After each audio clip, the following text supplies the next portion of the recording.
So this is the clarinet. Today I'll be showing you how to put together, produce your first tone, and take apart and clean the clarinet.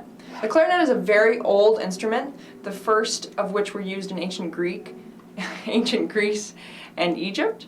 The clarinet is probably most similar to the recorder. As you can see, the holes are not completely covered as in the flute and the saxophone. This is an open-holed instrument, much like the recorder that children learn in 2nd, 3rd, and 4th grade in most elementary schools. It is a woodwind instrument. The reed, which vibrates to create a sound, is the part that we get the wood, the wind that we blow through the instrument, woodwind. So that's our woodwind instrument. So as you can see, the clarinet comes not as a single tube, but in 5 separate parts.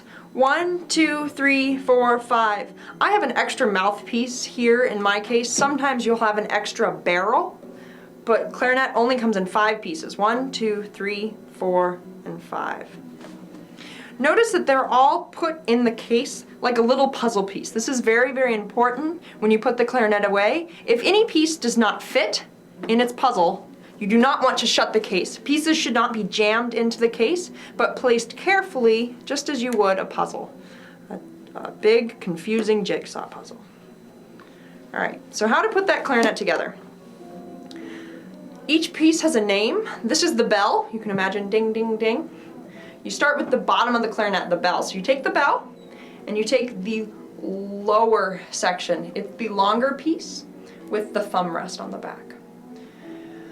Point the keys up on the lower section. Cork goes on non-cork, and just kind of push and twist the clarinet together. So now that we have the bell on the lower section, we take the upper section, make sure the keys are pointing downward. Notice that these upper facing keys and the lower facing keys could connect and twist. We don't want these keys to ever touch for fear of them becoming intertwined and twisting out of alignment. So face them opposite of each other, and again, cork goes on non-cork. Put pressure and twist back and forth. Don't twist all the way so that keys become intertwined, just kind of twist back and forth slowly. Some clarinets have a little hole right here with a little a dot that when they come together, they'll close. Clarinets that don't have this, you can always tell when the clarinet is in a line. When these the key right behind the lower hanging down keys intersect one over top of the other. So you want to be careful and make sure those are in line. You also can check the register key is in a straight line with the thumb rest. This is the back of the clarinet. All right, so now that we have the bell, the lower section and the upper section connected, we're now ready for the barrel. Fat part goes on the bottom, and again, push and twist. And finally, we're ready for that mouthpiece. You can take your ligature off if you think it's more comfortable to put the mouthpiece together. And again, cork goes on non-cork for the last and final piece. Push and twist. You also want to make sure that the clarinet goes in straight. If it's crooked, pushing and twisting will not help you too much. So you want to go right straight down, push and twist. Some children will need help with this. Have your mom or dad, grandma, aunt, uncle help you, because it is a little tricky. When you've got your clarinet assembled, you want to make sure that the flat part of this mouthpiece is in a line with the register key and the thumb rest. You can see that mine is not, so I'm going to twist until the flat part is in a straight line with the thumb rest. Finally, your ligature goes on. Mine is a Rovner. I highly recommend them for maybe more advanced players. Rovner is a nice leather. It really creates a really beautiful dark tone on wood instruments. So you take your ligature and you put it, Rovner's, the screws face backwards. In most ligatures, for most clarinets, the screws will actually face forward like that in your silver standard ligature that comes with any student model horn. But mine is the opposite way, so make sure your screws are facing forward. All right, that's how to assemble the clarinet.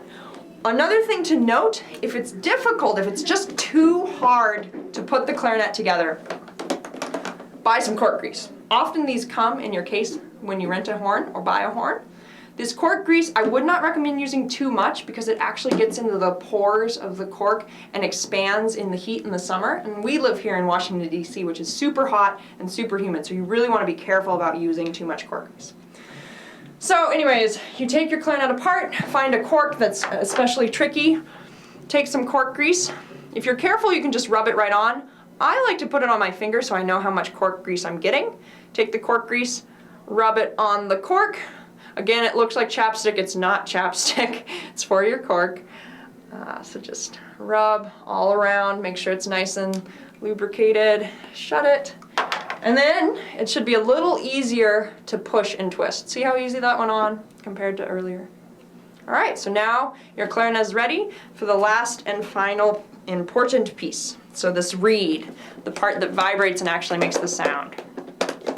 So just as with the saxophone, you want to be careful about not touching the tip of your reed. It's very, very thin and breaks easily. So we can handle this bottom part as much as we want. Reed is wood, often made out of bamboo. So we want to be careful. We need to wet the reed before we ask it to move for us. As you probably know, wet wood bends easier. So we're going to put it in our mouths and suck on it for a little bit. When kids start doing this, you don't want to talk when the reed is in your mouth, because as you talk, you can crunch the reed. So just put the reed in your mouth and wait. I usually leave the reed in my mouth while I'm getting the rest of the instrument ready. That's about enough time. Otherwise, 1 minute to 2 minutes in your mouth, just kind of hanging out, is a good idea. Now that your reed is wet, you want to take the flat part of the reed. It matches up with this flat part of the mouthpiece. The reed doesn't go inside the clarinet, but just like the saxophone, flat part matches with flat part and sits right there. You want the thin part of the reed facing upwards. So you can see that. You also don't want your reed too high or too low on the clarinet. There should be a thin black line at the top of the reed on the clarinet. So make sure that's all straight, and then very, very carefully put your ligature over top. The other way you can do this is hold your ligature up and slip the reed in downwards. I recommend this way more than putting the ligature over top, just to protect your reed. If you misjudge where your ligature is going, you can slice the reed. So I like to put my ligature on first, make a little space in between, and kind of shimmy the reed down under. So line that up. Make sure your screws are tight. You don't want them maybe super tight where you can't undo them, but you want them tight. The ligature is what's holding the reed to the mouthpiece. Okay, so now that you've got your clarinet all put together, you're ready to make a tone. Just as a reminder, the reed faces the back. The flat part of the mouthpiece faces the ligature key, or the register key, and the thumb rest. So that's one more time. The flat part of the mouthpiece, where the reed is resting, is on the back of the clarinet. So reed is in a line with the register key and the thumb rest. This is the back of the clarinet. To hold the clarinet, stick out your right thumb. And you're going to put your thumb underneath the thumb rest. This is what's going to hold the clarinet. So unlike the saxophone, there's nothing holding your weight on your neck, but like the flute, you're using your arm strength to hold up the clarinet. Now, another thing about holding the clarinet, we don't want to muscle up the clarinet and hold it like this. We want our elbows nice and relaxed on the inside of our body. We really don't want to have too much stress. When you play anything of music, just like in sports, you really want to be very relaxed and use your muscles in the most efficient way possible. Muscling something is only going to hurt our bodies. So again, take your right thumb, put it underneath the thumb rest, and let the clarinet dangle where that thumb naturally comes down. So I often take my students and have them stick out their thumb, and I push it down. Find that point where if you push the thumb down any farther, it would break. Don't do that to yourself. But that's where the clarinet's going to rest. We're going to let gravity do all the work when holding the clarinet. So put that under there, and I just bounce it a couple times. Just feel like you can really let gravity pull that thumb all the way down. Then, your fingers are eventually going to go over the holes. This is the tricky part of playing clarinet. We want to play on our tip of our fingers, mostly, this fatty part, so that we can cover the entire hole on that clarinet. We don't want to cover the hole halfway. We need it to cover all the way. This is hard for a lot of kids who are especially small and have tiny fingers. It might be a good idea to wait until you've grown a little bit to start the clarinet, because we need to be able to cover all that hole. So 1, 2, cover it all the way, 3. Your other thumb is going to go on the back hole here. Again, you need to cover it all the way, not halfway, not 3/4 of the way, but fully cover the hole. Otherwise, the clarinet will squeak. So thumb on the back. I like to have my thumb angled up because eventually, not now, you're going to use the register key to play higher notes, and you want to be able to reach that easily without uncovering the bottom hole, just a little bit. So kind of get used to that. Don't worry too much about that yet, but get used to putting your thumb there. and then cover the holes 1, 2, 3. Both pinkies hang out over these dangling keys. We don't want to press anything down yet, just hold them out. Alright, so now that I've taught you that, I'm going to tell you to take all your fingers off. We're just going to play a note using closing, no holes. So just let your thumb hang there. I put my thumb underneath the hole just to kind of hold the clarinet. Before we produce a tone on the clarinet itself, I'm going to produce a tone on my thumb. Sounds very weird, but the embouchure, the way we hold our face when we play clarinet, is a little bit tricky for most people because we want a very firm mouth but relaxed. We don't want to squeeze on the reed and cut off the sound. So, take out your thumb and blow out a candle or a whistle face through your lips. Notice that when you do this, blowing out a candle, your chin comes outward and down a little bit, and your whole face is drawn inward. We want this face. It also creates a divot right here. You see how flat my chin is? I tell my students who ski or snowboard or skateboard, it's as if you had a little tiny skateboarder on the edge of your chin, and they could do a flip off the end. If you cover your lip too much, the skateboarder just falls down. So we want this divot right here to do a flip. So blow out your candle and make your divot, then take your thumb and we're going to tuck our bottom lip over our bottom teeth. Just like that. So not too much, you just want to tuck it right there. Then take your top teeth and put them on your thumb. And bring your whole thumb down so it's resting on your chin, trying to make that chin really flat. So again, we blow out a candle, we think about that divot, that skateboarder or snowboarder or skier. We take our thumb, we cover our bottom lip over our bottom teeth.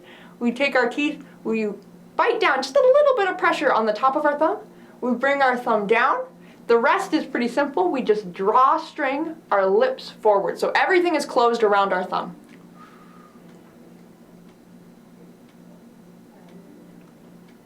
And then, if you're doing it correctly when you blow, no air should come out. You should just feel the pressure building in your back of your head.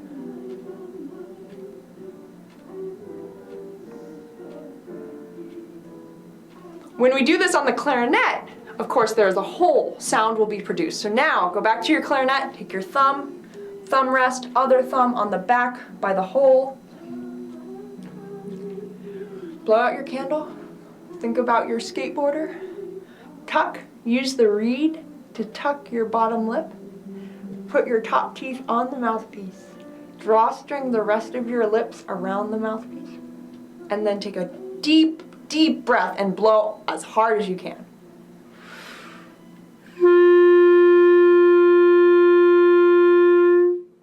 You want this lower tone to be produced. It is a G, a concert F, but the clarinet's G. So this is your first note, a G.